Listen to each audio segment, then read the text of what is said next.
Nós estamos falando esse mês sobre a comunhão que cura as relações. Comunhão que cura as relações. O nosso objetivo é desafiar a igreja a retomar, a fortalecer uma consciência, irmãos, básica da igreja, que tem a ver com a nossa identidade e tem a ver com a nossa missão. Eu e você como igreja, irmãos, se nós não tomarmos cuidado, nós vamos perdendo a nossa identidade. Nós vamos nos confundindo com a consciência coletiva da nossa sociedade. A palavra do Senhor nos ensina que o Senhor nos chamou para sermos o seu povo e a sua igreja. A palavra igreja, eclésia ou eclesia, que é usado pelo escritor do Evangelho de Mateus, ela traz um sentido daquele que é chamado para fora, né? É alguém que é chamado para fora, é assembleia, é reunião de pessoas, mas dentro do contexto do Evangelho, ela traz essa ideia de alguém que é chamado para fora. Olha, vem para cá, nós vamos fazer a nossa assembleia, nós vamos fazer a nossa reunião. Então, toda vez que o Senhor chama alguém para ser igreja, Ele chama para fora. Para fora de onde? Para fora dessa consciência coletiva que a nossa sociedade tem, que nós chamamos de reino dos homens, que é esse caos que eu e você vivemos nele. E Ele nos chama para fora para nos fazer uma nova comunidade, a comunidade do povo de Deus, dos filhos de Deus, dos chamados pelo Senhor, daqueles que Ele escolheu. Então Ele nos chama para fora e nos dá uma nova identidade. Por exemplo, nós vamos falar disso, mas uma das identidades que Ele nos dá é que agora eu sou filho. Eu não era, mas agora eu sou. Eu não mereço, mesmo assim eu sou. Ele me chamou para fora. Não foi eu que quis ir para fora, sair de uma bolha que é a consciência coletiva, que é governada por Satanás, e me livrei dela. Não me livrei, eu fui liberto dela, eu fui chamado para fora, e Ele me deu uma nova identidade. Mas às vezes eu e você, na jornada da vida, nós vamos perdendo a nossa identidade. Sabe essa coisa que nós temos necessidade de nos sentirmos parte de um grupo, e quando nós sentimos que somos excluídos, nós podemos às vezes fazer esforços demasiado para fazer parte desse grupo. Isso é mais forte em nós quando nós somos adolescentes, quando somos pré-adolescentes, adolescentes, ou jovens, muito jovens, né? Nós queremos fazer parte de um grupo, e aí a gente vai abrindo mão de coisas que outros grupos nos deram para aderir a esse novo, porque a gente precisa ser aceito, a gente precisa fazer parte desse grupo, a gente precisa ser bacana, a gente precisa estar alinhado com aquele grupo para ser aceito, para ser inserido. A gente não quer ser discriminado por esse grupo que a gente quer participar. E isso às vezes acontece conosco, como igreja, em relação à sociedade. O Senhor nos chamou para fora, só que o número dos que estão nessa bolha que é a consciência humana maligna é tão grande que às vezes nós nos sentimos pressionados a voltar para esse clubinho e vamos abrindo mão da nossa identidade. Vocês estão entendendo, irmãos?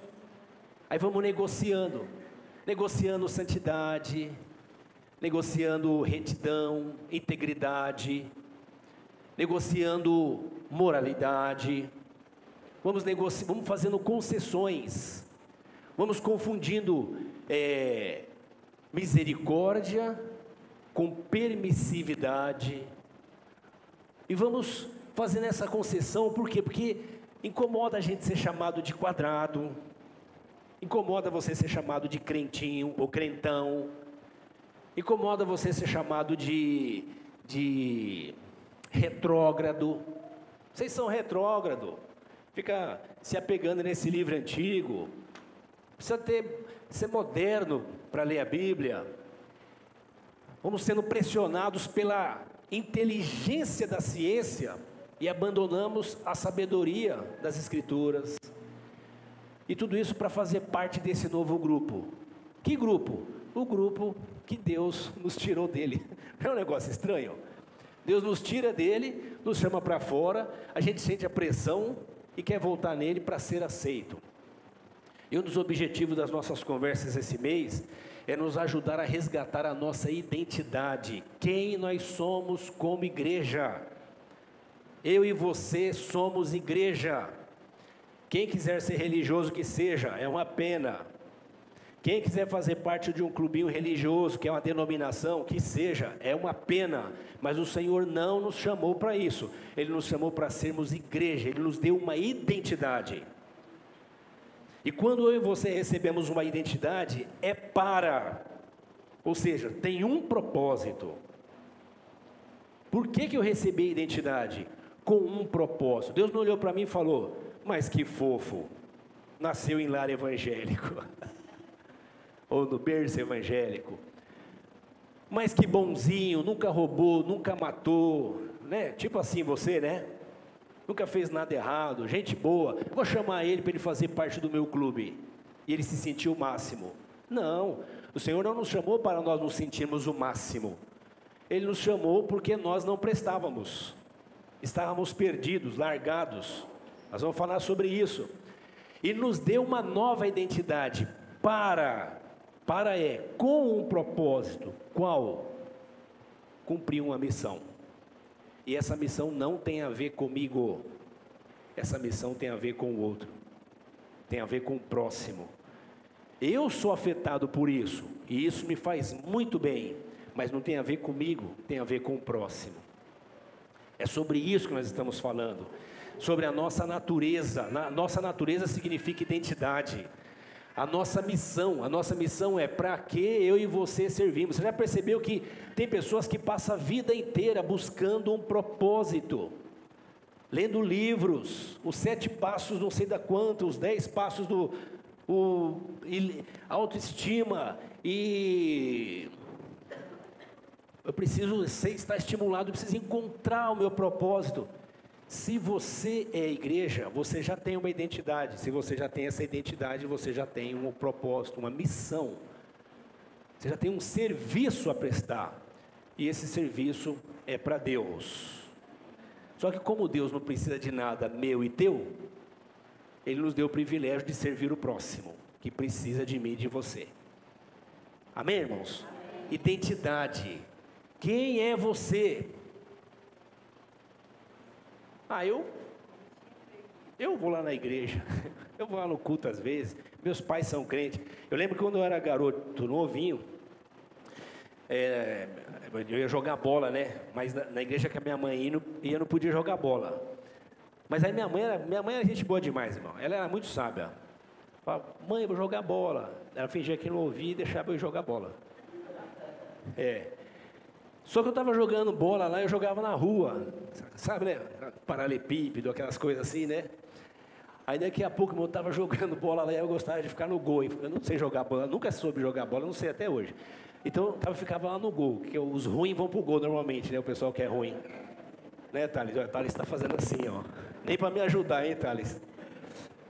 Aí eu estava lá, irmãos, no gol, campeonato internacional, intermunicipal. Aí quando eu estava assim, pintava um irmão lá embaixo na rua. Eu só vi o irmão vindo de terno assim, com a Bíblia assim, meu Deus. Na hora, irmãos, eu abandonava o gol, abandonava o jogo e corria, me escondia atrás do carro e ficava esperando os irmãos passar.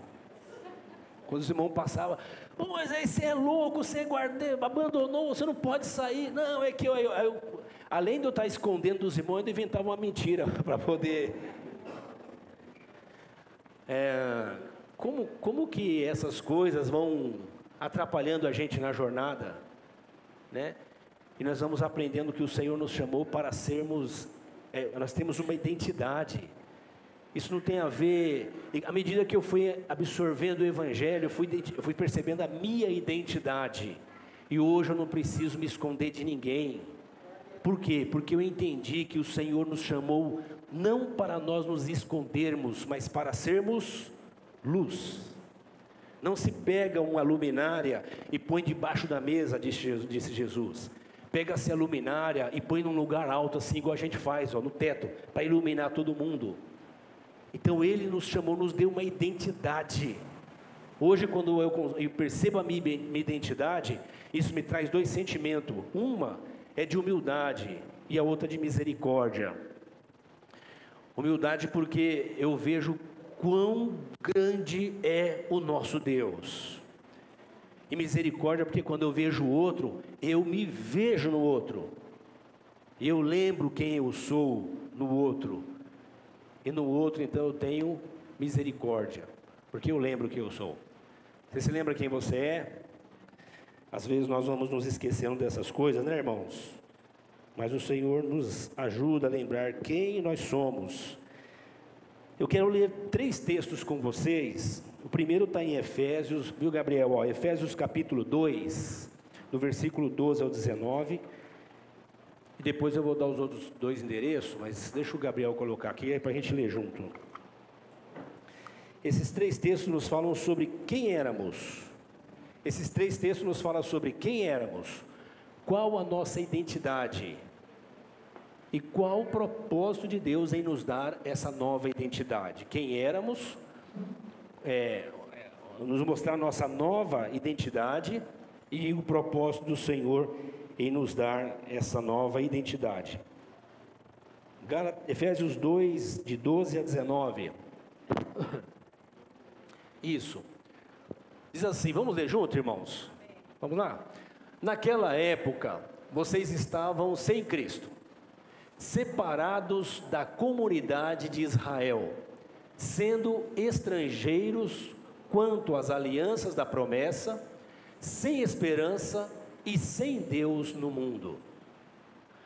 Mas agora, em Cristo Jesus, vocês que antes estavam longe, foram aproximados mediante o sangue de Cristo,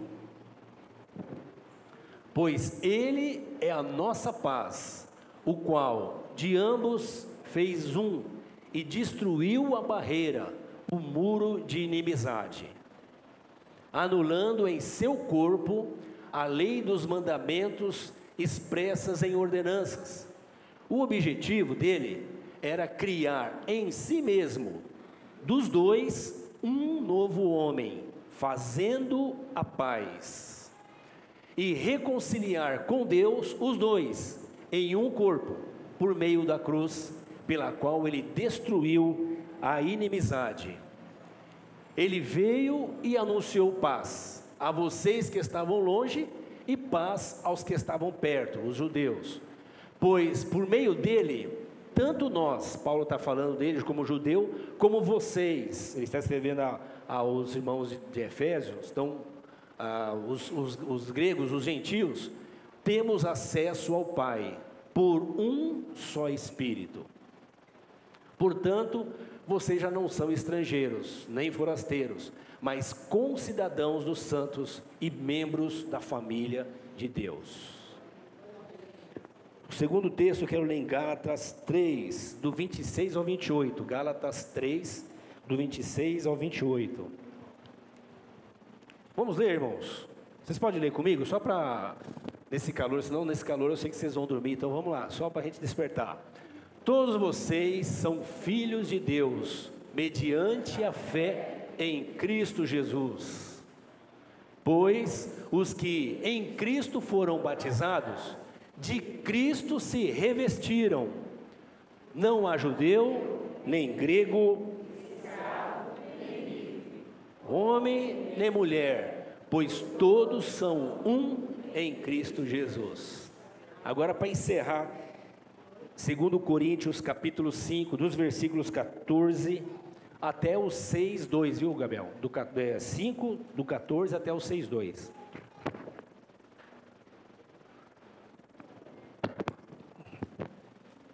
Vamos lá, irmãos. Pois o amor de Cristo nos constrange, porque estamos convencidos de que um morreu por todos, logo todos morreram. E ele morreu por todos, para aqueles que vivem, não mais para si mesmos, mas para aquele que por ele morreu e ressuscitou. de modo que, de agora em diante, a ninguém mais consideramos do ponto de vista humano, ainda que antes tenhamos considerado Cristo dessa forma, agora já não o consideramos assim. Portanto, se alguém está em Cristo, é nova criação. As coisas antigas já passaram, eis que surgiram coisas novas. Tudo isso provém de Deus, que nos reconciliou consigo mesmo, por meio de Cristo, e nos deu o ministério da reconciliação. Ou seja, que Deus, em Cristo, estava reconciliando consigo o mundo, não levando em conta os pecados dos homens, e nos confiou a mensagem da reconciliação. Portanto, somos embaixadores de Cristo, como se Deus estivesse fazendo o seu apelo por nosso intermédio. Por amor a Cristo, suplicamos, reconciliem-se com Deus. Deus tornou pecado por nós aquele que não tinha pecado, para que nele nos tornássemos justiça de Deus. Como cooperadores de Deus, insistimos com vocês, para não receberem em vão a graça de Deus. Pois ele diz: eu o ouvi no tempo favorável e o socorri no dia da salvação. Digo que agora é o tempo favorável, agora é o dia da salvação. Olha que coisa, fala a verdade, irmãos. Que coisa maravilhosa, não? Quem nós somos? O Senhor nos deu uma identidade. Para que Ele nos deu uma identidade? Com um propósito, para cumprirmos a missão que Ele está realizando. Quem éramos? Aí em Efésios capítulo 2, que é o texto que nós lemos, versículo 12, Efésios 2:12, lá onde nós lemos inicialmente, diz assim, Efésios 2:12: naquela época vocês estavam sem Cristo. Quem éramos? Sem Cristo. Sem Cristo. Vocês lembram que Jesus falou assim? Quando perguntaram sobre ele, ele fala assim: eu sou. Ele não diz eu sou, usando a linguagem do Deus de Abraão, que se revela dizendo a Moisés: diga ao faraó, o eu sou me enviou. Quem é Jesus? Jesus é Deus. João Evangelista, no Evangelho, no capítulo 1, diz que Jesus estava no princípio criando todas as coisas. Então Jesus é Deus. O Deus que criou todas as coisas, criou em Cristo Jesus. Então Jesus fala com autoridade: eu sou. Isso quer dizer que fora dele nada é. Nós estávamos sem Cristo. Quem nós éramos? Ninguém. Essa volta toda para a gente entender isso. Quem nós éramos? Ninguém. Porque alguém só pode ser em Cristo. Fora de Cristo nós não somos ninguém. Jesus é que diz isso: sem mim vocês não estão com nada. Aqui eu estou contextualizando, sem mim vocês não podem fazer nada. Pastor, não é um exagero, porque eu sou gente boa, eu conheço um monte de gente boa. Claro. Vocês acham que o Pilatos, que lavou as mãos e falou: gente, faz o que vocês quiserem, não era gente boa? Para a família dele, para alguém, ele era gente boa, ajudou alguém, ele sempre tem gente boa. A questão não é essa. A questão é que se alguém pode ser alguma coisa, só pode ser em quem é. Jesus é o verbo. Tudo que existe está nele. Paulo, escrevendo à igreja de Colossos, diz que tudo foi feito nele, para ele, por ele. Nada existe fora de Deus. Só que sem Cristo, o homem é nada. Por isso que quem não é nada tem que criar os seus ídolos. Por isso que quem não é nada tem que criar suas religiões. Por isso que quem não é nada tem que pisar nos outros, tem que diminuir o outro, tem que discriminar, tem que rotular, tem que fazer clubinho, tem que fazer bolha, tem que criar ideologia. Por quê? Porque não tem nada, não é nada, precisa produzir alguma coisa. Mas quem está em Cristo não precisa buscar mais nada, porque quem está em Cristo já é. Mas nós estávamos sem Cristo, diz o apóstolo Paulo. Estávamos sem Cristo, separados da comunidade de Israel, não sabíamos o que é vida de comunhão, sendo estrangeiros quanto à aliança, sem esperança. Se tem uma coisa que é uma desgraça, irmãos, é ter que esperar no ser humano para resolver os assuntos da vida. Vou te dar um exemplo simples. Você tem que esperar os governantes, e cria uma consciência, vai lá e põe o seu voto, esperando nos humanos maravilhosos, formados, habilitados, habilidosos, que sabem controlar, são os governantes do mundo, um do bairro, outro da vila, outro do não sei da onde, um do estado, outro das Nações Unidas, mas são os governantes. Ô desgraça, é você ter que pôr esperança nos homens. Mas estamos no mundo, mas põe em quem? Nós não tínhamos esperança.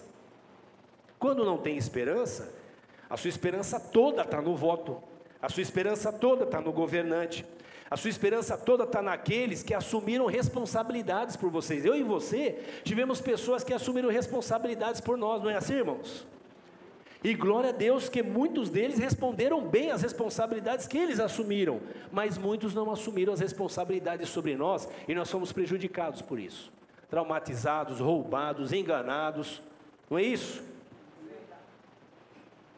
Que desgraça é ter que botar esperança nos homens. E alguém pode dizer, pastor, isso não é um discurso humanista. Não, não é mesmo, não é mesmo discurso humanista. Porque o texto está dizendo assim, que nós não tínhamos esperança. Sabe o que o Senhor fala sobre pôr esperança nos homens? Ele diz assim, é uma maldição. Maldito é o homem que põe a esperança no homem. Nós votamos, nós escolhemos os candidatos, nós escolhemos as pessoas que vão nos liderar, e às vezes nem dá para escolher. E fazemos algum ato de cidadania, porque é obrigação nossa, nós temos que fazer isso, precisamos fazer isso. Você espera no advogado, você espera no médico, você espera no juiz, você espera no sei em quê. Também. No marido, na esposa, no filho. Mas se você colocar toda a sua esperança lá, você é um maldito. Porque o Senhor é quem diz, maldito é o homem que põe a sua força, a sua esperança no homem. Porque vocês não conseguem levantar o braço de vocês. É o Senhor que nos ensina isso.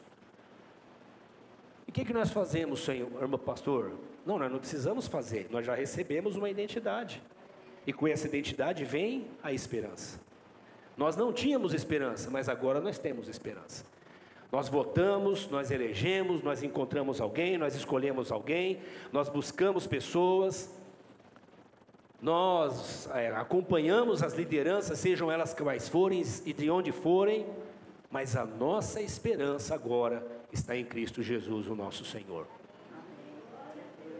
É a nossa esperança que nos faz orar e esperar naquele que é fiel para cumprir a sua promessa. Nós não tínhamos esperança.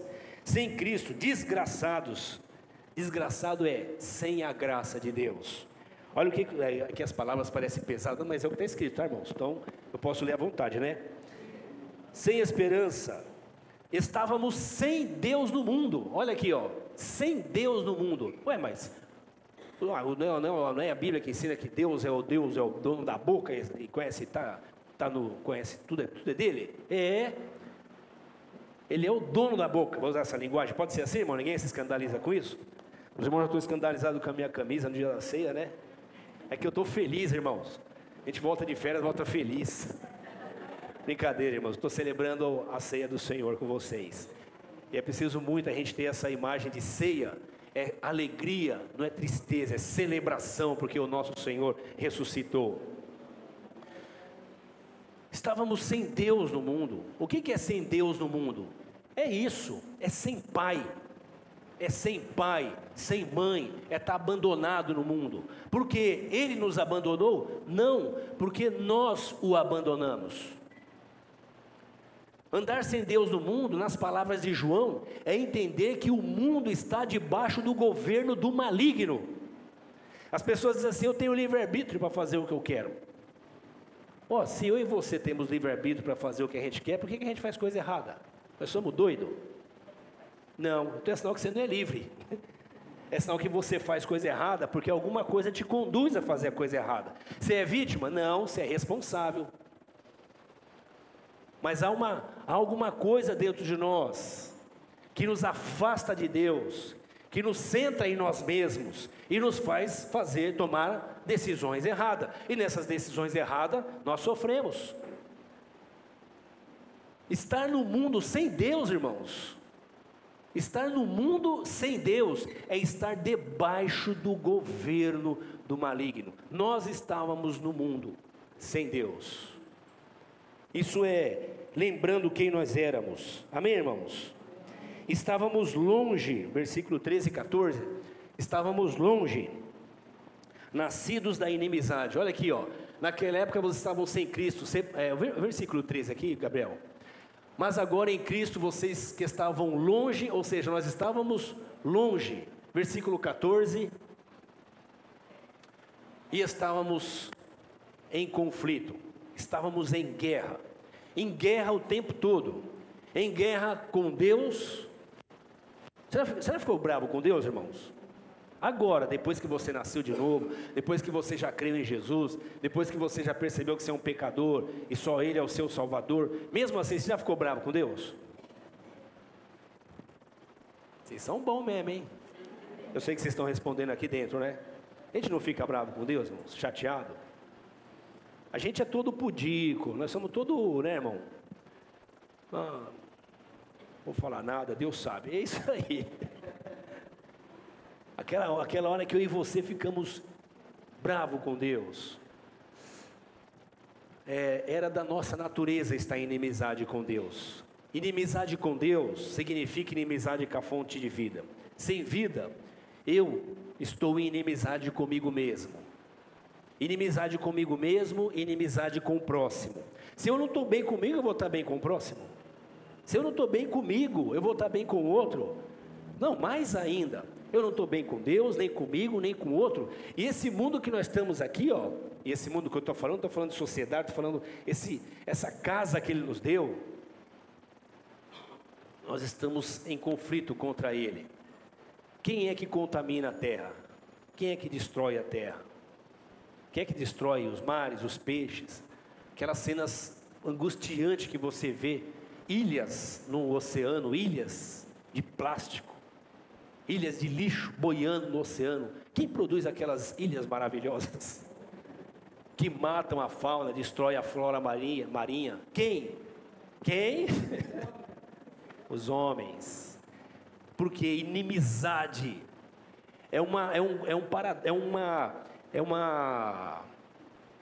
um conflito constante que há dentro do homem. Ele quer estar bem com ele mesmo, mas ele mesmo se sabota. Ele quer estar bem com o próximo, mas toda hora que o próximo faz uma coisa que ele não gosta, ele tem raiva do próximo. Deus então nem se fala, porque Deus, eu não sei onde está Deus, com tanta desgraça acontecendo. E a terra que a gente quer tanto desfrutar dela, é a que a gente contamina e destrói. A Bíblia chama isso de inimizade. Nós estávamos em inimizade, é quem nós éramos.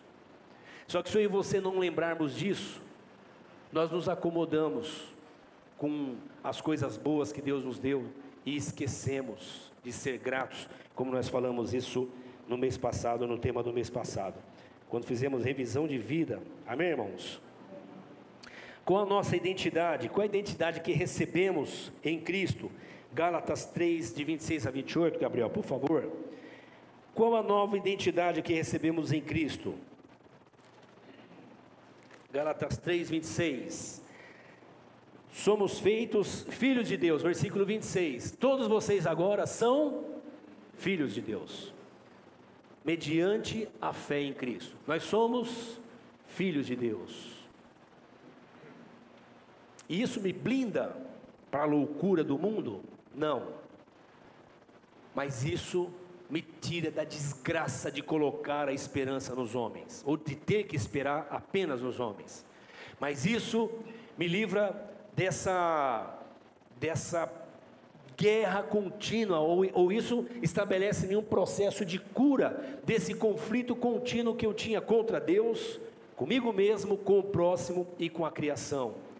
O Senhor começa a trazer cura sobre mim. Hoje eu sou filho de Deus. Quando você diz para alguém assim, quando alguém fala para você assim, você vai para o céu? Você diz, eu vou. Ué, quem te garante que você vai para o céu? Eu sou filho de Deus. A pessoa fala, mas você é arrogante mesmo, hein? Quem que você acha que é? Para dizer que vai para o céu e que você é filho de Deus? É normal olhar assim. E é correto as pessoas olharem assim. Por quê? Porque é um absurdo. A graça, ela é escandalosa. Ela chama gente como eu e você e nos salva. E Deus vem morar dentro de nós. E Deus marca o nosso coração. E aquilo que você fazia de imoral, de ilegal, de pecado, de tudo que era destrutivo, o Espírito Santo começa a falar com você, não, para com isso. Chega de fazer isso, abandona isso e começa a apontar para mim e para você. Não é necessário eu dizer para você o que você tem que fazer. Se você tem o Espírito Santo, Ele é suficiente para dizer para você, bonito, hein? De novo, hein? E você sentir constrangimento e ser grato a Deus porque o Senhor está chamando a sua atenção e a minha também, amém, irmãos? Filhos de Deus, revestidos de Cristo, versículo 27, fomos, pois os que em Cristo foram batizados, de Cristo se revestiram. Coloca, por favor, aí, Gabriel, o texto de 2 Coríntios 5,17, deixa eu só ler rápido aqui, versículo 5, capítulo, e se revestiu de Cristo. 2 Coríntios 5, 17 diz assim, portanto, se alguém está em Cristo, é nova criação. As coisas velhas passaram, eis que tudo se fez novo. O Paulo, ele dá um esclarecimento que me ajuda bastante, a mim ajudou bastante. Ele fala assim, olha, quando nós conhecíamos a Cristo, ele está falando, é evidente que ele não viu a Cristo, mas ele fala do convívio de Cristo humano entre os homens, nós o conhecemos em carne. Vocês imaginem os discípulos vendo Jesus, tocando Jesus, sentando, convivendo com Jesus. Ele fala, mas agora não é mais assim.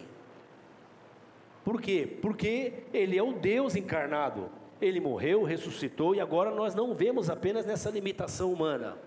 Ele fala, assim também agora é conosco. Nós não podemos mais olhar para nós ou entendermos a nós mesmos, a menos nesse limite do que é material, do que eu e você podemos ver. Mas tem uma ação espiritual de Deus sobre nós. Nós agora somos filhos de Deus e fomos revestidos de Cristo. Ou seja, Lucas registra lá no livro de Atos, irmãos, perdão, eu não lembro se é no livro de Atos, mas os discípulos começaram a ser chamados de os do caminho.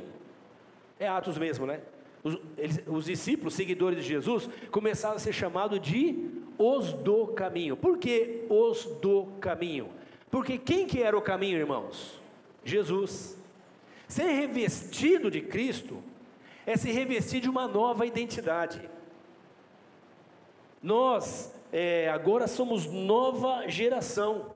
Você não pode conviver com esse mesmo eu que você tinha depois que você nasceu de novo em Cristo. Alguma coisa está errada. Você está entendendo, irmão? Não, eu nascer em Cristo não é eu virar um crente. Alguém diz assim: fulano virou crente, não é assim? Não se vira crente. Não tem pílula para virar crente. Não tem lavagem cerebral. Ou você nasce de novo, ou você não nasce de novo.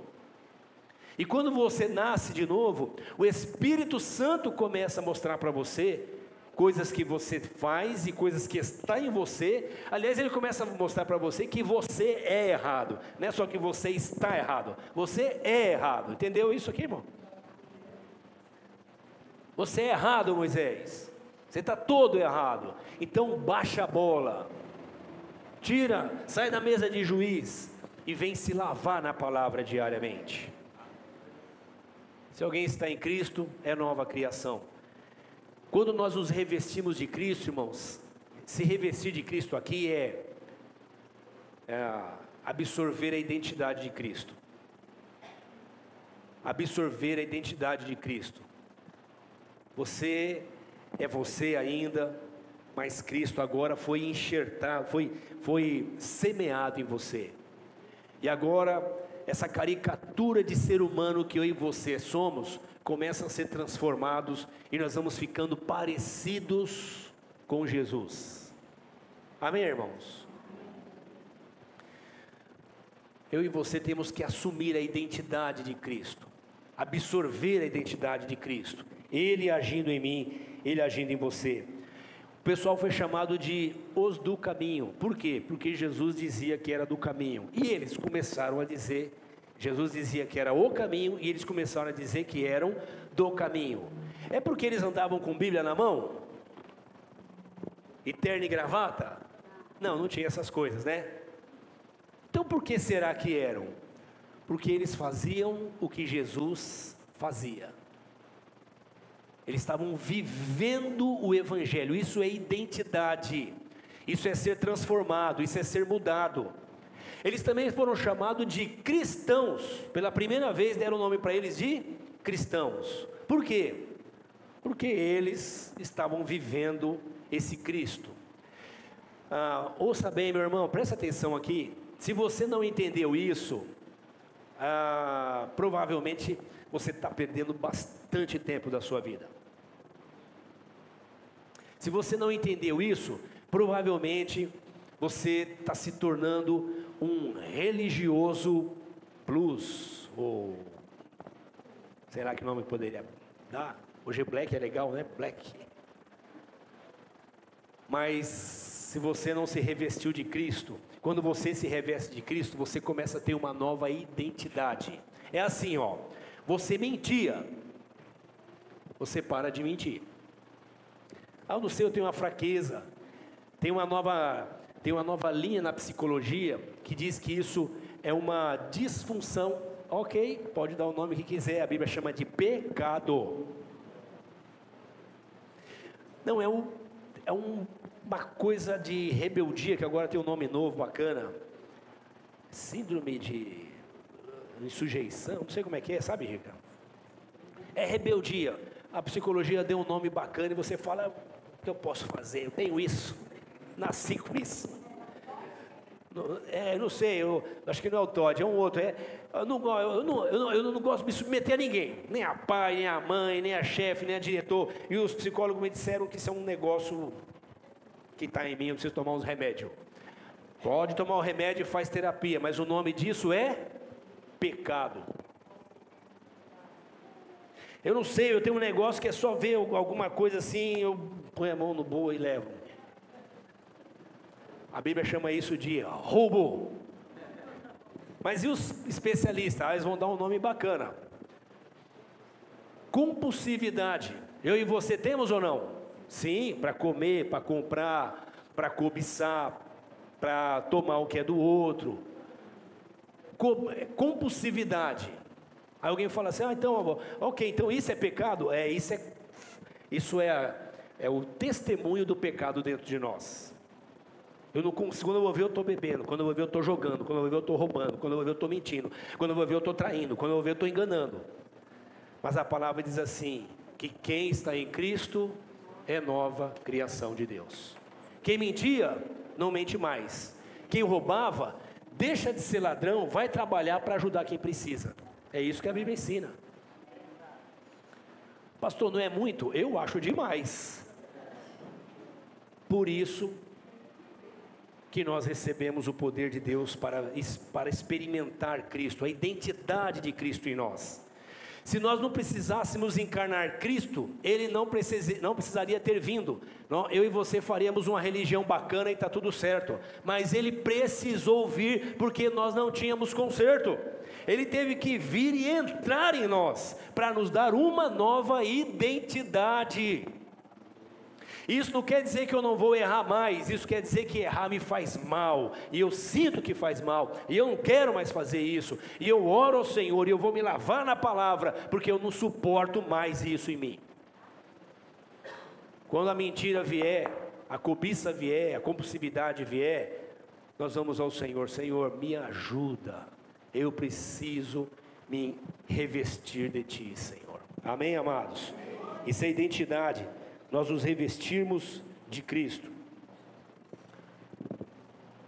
Qual o propósito de Deus? Bom, eu queria falar outras coisas, mas enfim, nós não somos vamos lá, a identidade de Cristo nos ajuda essa parte eu não posso pular, irmão, que é tão boa, a não discriminar pessoas. Nós vemos nossa sociedade, irmão, que é uma desgraça, ou maldição lascada que a gente... Parece que eu estou aqui só falando mal, né? Mas olha, o apóstolo Paulo, ele vai... Em Efésios, deixa eu ver aqui. Nós estamos em Gálatas 3:26. Deixa eu só me achar aqui de novo, irmãos. Aqui, ó. Todos vocês são filhos de Deus, mediante a fé em Cristo Jesus, pois os que estão em Cristo foram batizados de Cristo e de Cristo se revestiram. Aí ele fala no versículo 28, vamos ler comigo aqui, ó, versículo 28, lê comigo aqui, por favor, gente, vamos lá. Você que é discriminado, você que é rotulado, você que se incomoda com essas coisas que a sociedade estabelece, e é assim, não vai mudar, porque a sociedade é o governo dos homens, ela jaz no maligno. Ela não foi chamada para fora, toda ela. Tem gente sendo chamado para fora. Vocês estão entendendo, irmãos? Vamos ver o que está escrito aqui? Então, só para volta o 27, por favor, Gabriel, só para a gente entender aqui. Gálatas 3:27. Pois os que estão em Cristo foram batizados em Cristo e se revestiram dele, ok? Versículo 28. Portanto, se nós estamos revestidos dele, olha só, agora eu tenho uma identidade que não é mais só a minha, que eu recebi dos meus pais e da minha mãe, mas agora o que eu recebi de Cristo. Nessa nova identidade ele diz, não há mais, vamos ler comigo? Judeu nem grego, escravo nem livre, homem nem mulher, pois todos são um em Cristo. Ó, não há judeu nem grego, não há mais conflito étnico. Qual é a sua nacionalidade? Não interessa, se é japonês, se é de um país da África, se é brasileiro, não interessa, você tem a identidade de Cristo? Tem, nós somos irmãos. Não interessa se é judeu ou se é grego, não há mais conflito étnico. Qual é a sua cor? Esse assunto de cor é a loucura dos homens no reino dos homens governado pelo Satanás. Qual é a sua cor? Em Cristo nós temos uma identidade agora. E na minha identidade, eu nem sei a cor da sua pele. Qual a sua etnia? De onde você veio? Aqui no Brasil, São Paulo é uma coisa estranha. A gente estava conversando esse dia aqui entre família. Discriminação. Quem é do sul, quem é nordestino, quem é... e tem algum puro sangue aqui? Irmãos, nós somos muito malucos, nós somos muito perturbados, não é possível. A discriminação. Olhinho azulzinho bonito igual do Mateus, branquinho. O outro é preto, com olho escuro. O outro é amarelo, tem alguns desbotados assim, depois da praia, mas não há em Cristo, nessa nova identidade, não há distinção étnica. Não há discurso religioso. De onde você é? Ah, eu sou da Umbanda, Quibanda, Quitanda, ou seja lá. Não tem problema. Qual o problema? Ah, você é um bandista? Sai, Satanás. Ué, é isso que o Evangelho ensina? Qual a sua religião? Eu sou judeu. Ah, você negou a Cristo, eu não. Acabou o conflito. Se nós estamos em Cristo, não importa de onde você veio, não importa a experiência que você teve, não importa a sua vivência, não importa a cor da sua pele, não importa, nós temos uma nova identidade. Por que nós temos dificuldade de entender isso? Porque nós perdemos a identidade, vamos abraçando o discurso da sociedade que está no maligno. O Senhor nos chamou para uma nova identidade. Não há escravo nem livre, não há mais distinção socioeconômica. Se o irmão tem uma casa boa, tem um carro bom, tem um salário bom, eu trato ele de um jeito. Se o irmão mora num barraquinho, não tem um carro e não tem uma casa boa, eu trato ele de outro. Mas eu faço isso em nome de Jesus. Isso é uma palhaçada, uma hipocrisia. Em Cristo não há distinção sociocultural. Nós falamos como Jesus falou com Pilatos. Nós falamos como Jesus falou com a prostituta. Nós falamos como Jesus falou com as crianças. Não há distinção socioeconômica. Amém, irmãos? Avalie você mesmo. Se você, sem querer, faz distinção, a identidade de Cristo está pulsando em você, mas tem alguma coisa resistindo, e provavelmente é a influência de fora, é a identidade que não é de Cristo. O Senhor nos chamou para vivermos a identidade dele. Amém, irmãos? Não há homem ou mulher, em Cristo não há distinção de gênero, homem e mulher. Aqui você não pode fazer isso porque você é mulher, você não pode fazer aquilo porque você é homem, ou essa distinção. Em Cristo se desfez isso. Em Cristo nós somos uma unidade, nós somos uma família. Amém, amados? Qual o propósito de Deus para nós, em nos dar essa nova identidade? Viver para Ele. Se você não tem a identidade de Cristo, é muito provável que você vai continuar buscando propósitos na sua vida.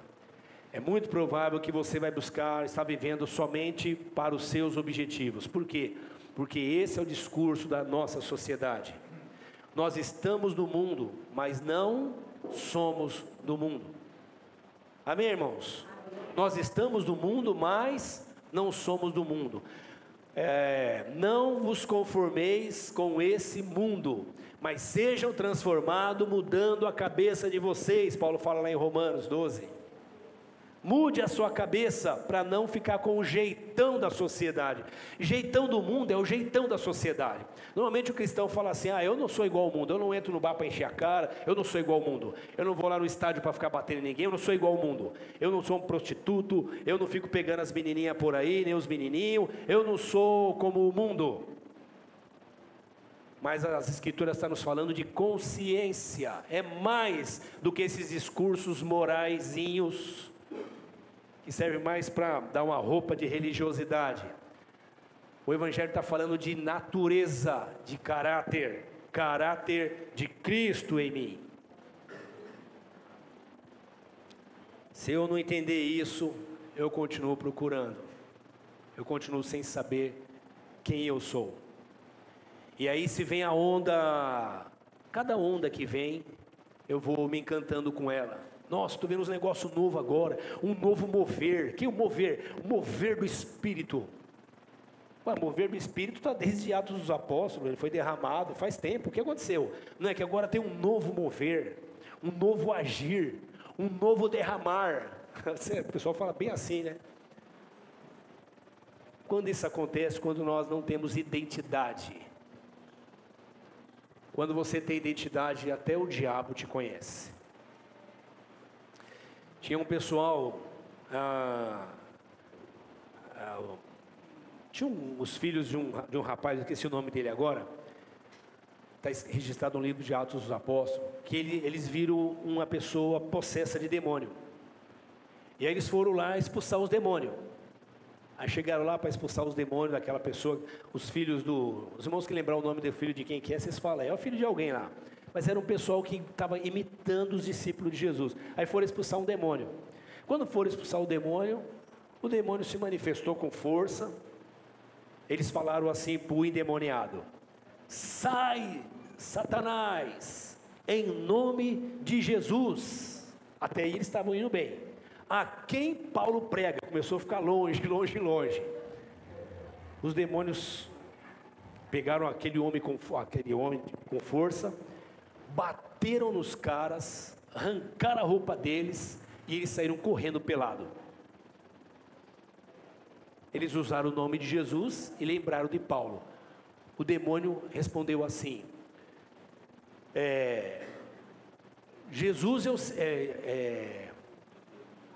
Paulo, eu sei muito bem quem é, né?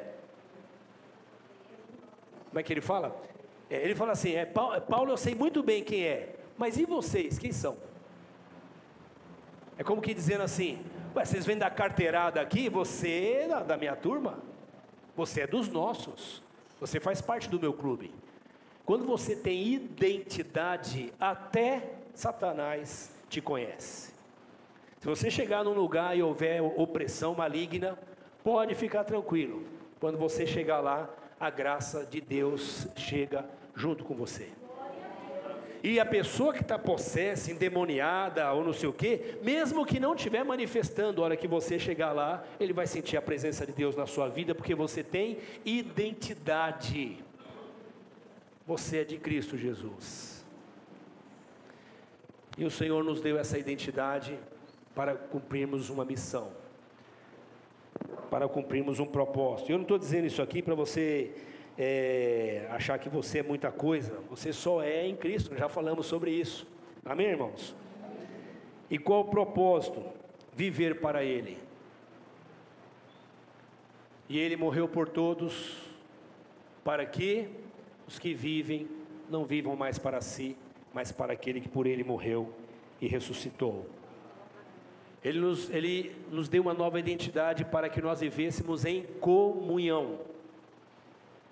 O Senhor te chamou para que você viva em comunhão. A palavra koinonia, a gente podia falar muita coisa aqui sobre koinonia, mas comunhão não é você escolher grupos de convivência porque você tem uma afinidade. Você pode ter afinidade com um ateu e pode ir para o churrasco dos ateus no fim de semana, de boa, vai lá. Eu tenho uma galera que é de 200 outras religiões e eu vou lá e me reúno com eles, vai de boa, qual o problema? Você tem identidade? Se não tem, é um problema, mas se você tem identidade, vai lá, qual o problema? Isso não é comunhão. Nós estamos fazendo bater uma bola com os irmãos. Isso é um bom relacionamento, isso fortalece os relacionamentos, mas comunhão acontece só nessa atmosfera do Espírito Santo. A comunhão é a dinâmica do Espírito em mim e em você, desfazendo as nossas diferenças e nos tornando um nele. Amém, irmãos? Então alguém diz assim: olha, eu já amo a Deus, amo a Cristo, sigo a Deus, não vou abandonar Jesus. Mas depois da pandemia, muita gente escolheu continuar longe. Por quê? Porque cá entre nós, tem hora que conviver com gente mala é difícil, é ou não é, pessoal? É ou não é? Você conhece algum crente mala?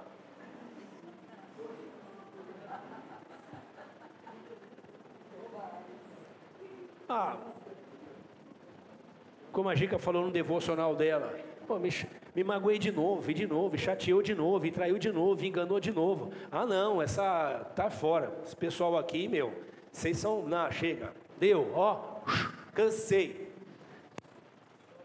E o teu pessoal que vai ficando mais maduro, quando é mais novo, 30, 40 anos, nessa fase, a pessoa ainda está lá na luta. Tem um pessoal que depois que passou essa fase, fala, não tenho mais idade para isso. Já ouvi bastante isso. Cansei. Negócio de encontro, de reunião, café, não. Acampamento? Vai. Eu vou para a praia com a minha família, vai, sai. E isso acontece? Acontece. Mas na nova identidade que nós recebemos de Cristo, que tem um propósito, o propósito é vivermos em comunhão. Por quê? Porque o Deus, Trindade, Pai, Filho e Espírito Santo, que vivia em comunhão, quando quis criar a coroa da criação, a sua maior obra, depois de tudo que ele tinha feito, que ele falou, é bom, tá legal mesmo, quando ele fez a sua maior obra, que é o humano, o ser humano, ele fez o homem, e o texto diz assim, ele criou o homem à sua imagem, conforme a sua semelhança, ele criou um homem, para que o homem vivesse em comunhão com ele, só que o homem estava sozinho, aí ele vai lá e faz um negócio mais, Deus fez um humano, o homem. Quem poderia imaginar que Deus podia fazer dois? Aí ele vai lá e cria a mulher, que é humano, mas o que tem de igual? Fala. É igual? O homem e mulher, irmãos, são dois seres totalmente diferentes. E por que o Senhor fez? Ele errou na conta? Não. Ele está imprimindo na criação dele comunhão. Vocês vão viver juntos, vocês vão ser um só, assim como eu, o Filho e o Espírito Santo somos um só. E vocês vão desfrutar dessa comunhão comigo. Não há comunhão em grupinhos que andam juntos, só há comunhão aqueles que estão no Espírito Santo, aqueles que estão em Cristo. Cristo trouxe a comunhão para nós. Hoje, você pode ter simpatia com um monte de irmãos, mas comunhão você tem com os que estão em Cristo. De novo, eu vou lá para a África, vou para a China, vou para o Japão, vou não sei para onde, eu posso não ter afinidade com eles, mas se eles estão em Cristo, eu tenho comunhão. É uma sensação estranha, você fala, parece que a gente tem alguma coisa forte. Não já aconteceu isso com você? Não é afinidade, é comunhão. E muita gente tem entendido que tempo de casa, ou depois da pandemia, esse lance de congregar de longe, ficar longe, o número de pessoas que se afastou das comunidades é gigantesco. Por quê?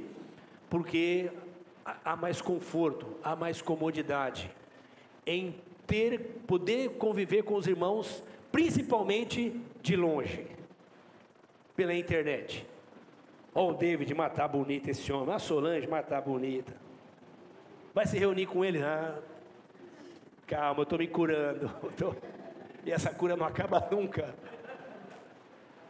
O Senhor nos chamou e colocou Pedro e João junto. Se vocês lerem os evangelhos, irmãos, e o Novo Testamento, vocês vão ver que o Pedro e João têm uma coisinha. Coloca o Barnabé junto com o Paulo. Coloca o Paulo junto com o João Marcos. Ele coloca a gente que é diferente um do outro e fala, anda junto, pessoal, que eu vou colar vocês agora. Vocês receberam a palavra? Ó, vou falar de novo. Vocês vão receber cola agora do Espírito. Como? Vai andar junto. Vai andar com os diferentes. E a hora que você se irritar com o irmão com você vai orar por ele. Você não vai falar, Paulo, você viu a lei? Você tem alguma coisa contra o seu irmão? Não fala dele, fala com ele. É isso que a Bíblia ensina. Não é para falar dele, é para falar para ele. Senão não resolve. Não, Deus sabe meu coração. Claro que Ele sabe. Eu vou para o culto, coração, meu Deus sabe, recebe. Não, recebe. Se você está em guerra com seu irmão, não recebe nada. Você vem vazio, volta vazio. E ele fala, Senhor, eu te dei uma identidade, acorda. Vai viver comunhão. Ou não é assim que nós estamos lendo aqui? Ou você dá o dinheiro. O dinheiro você pode dar, e nós vamos ficar muito agradecidos. A oferta diante de Deus não entra. O Senhor recebe oferta. Oferta é coração, não é cifra. A cifra nós agradecemos, certo, Silvio? Mas a oferta é coração. É o que você dá, como você dá. Não tem altar aqui, esse aqui é um palco. O altar é o teu coração. Então o Senhor diz, vai lá, arruma-se, se reconcilia com seu irmão depois vem adorar. E onde nós adoramos a Deus? Na vida. Estou eu e o Márcio lá na academia, estamos adorando o Senhor, né, Márcio? Encontra o Márcio lá, então a gente vai tomar água junto. Está você na praia com outro irmão, você está adorando o Senhor. Você está trabalhando na rua, vendendo, comprando, e você está adorando o Senhor. Por quê? Porque você tem uma identidade, você vive em comunhão com os irmãos.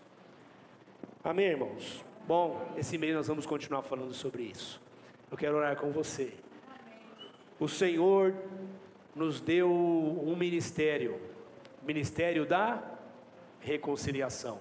Deus te reconciliou com Ele mesmo. Vocês lembram que nós lemos isso? E Ele te deu um ministério. Amém, irmão?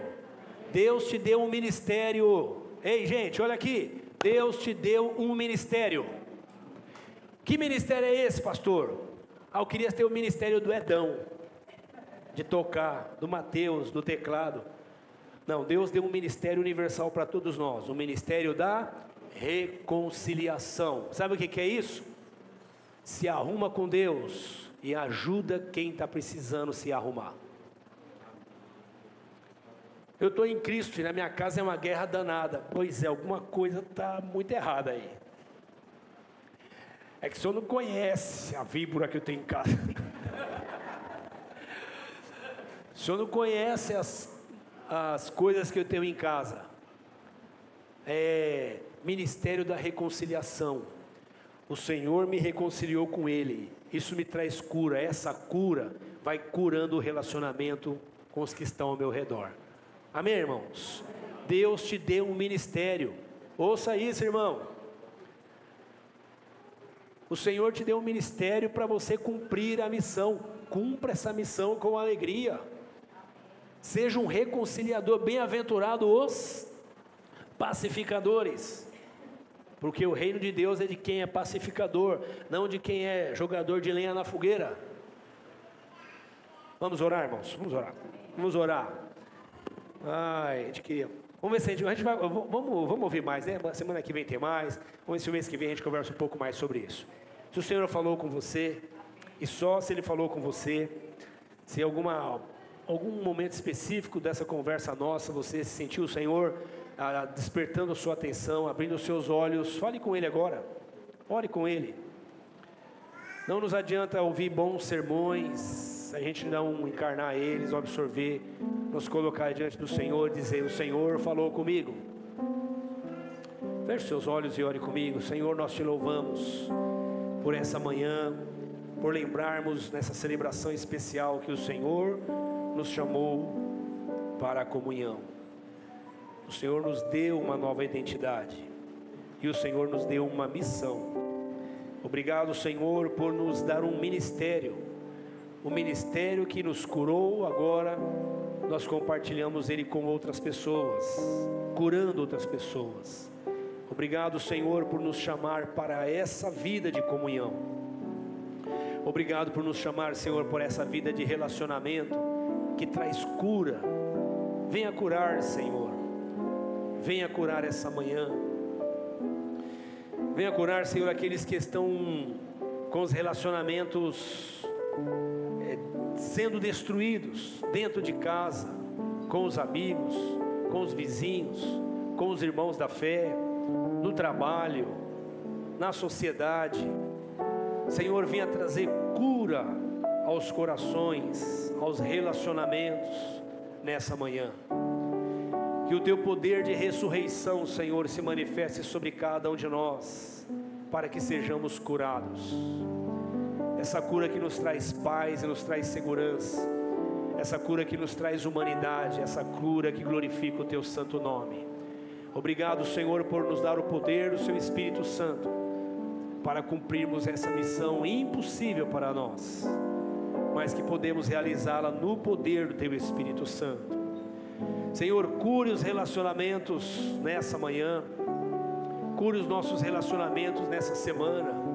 Venha curar, Senhor, a nossa mente, resgatar a nossa identidade, nos lembrar, Senhor, da obra que o Senhor fez em nós, para respondermos o teu chamado, para cumprirmos a missão que o Senhor nos deu.